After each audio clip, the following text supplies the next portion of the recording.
আসসালামু আলাইকুম বন্ধুরা, আশা করি সবাই ভালো আছেন। আলহামদুলিল্লাহ, আমিও ভালো আছি। পবিত্র রমজান মাসের প্রশান্তি আর ঈদের আনন্দের মাঝেও দৈনন্দিন জীবনের কাজগুলো করতেই হয়। রোজা তো প্রায় শেষ হয়ে যাচ্ছে, আর এর মাঝে আম্মুর হসপিটালে নিয়ে যাবার ডেটটাও চলে আসলো। তাই আজ আম্মুকে হসপিটাল নিয়ে যাচ্ছি। টেস্ট করিয়ে রিপোর্টগুলো ডক্টর দেখিয়ে পরে আসতে হবে।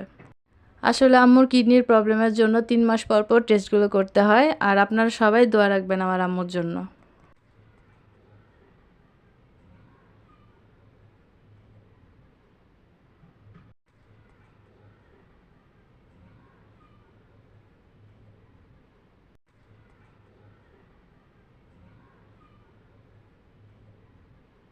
টেস্টগুলো তো প্রায় সব শেষ হয়ে আসলো, আর রিপোর্টগুলো নিয়ে ডক্টর দেখে আমরা বাসার দিকে রওনা দিলাম।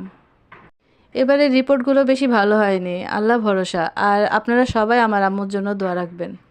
আর লাইক, কমেন্ট, শেয়ার, সাবস্ক্রাইব করে আমার সাথে থাকবেন। সবাই ভালো থাকবেন, সুস্থ থাকবেন। আল্লাহ হাফেজ।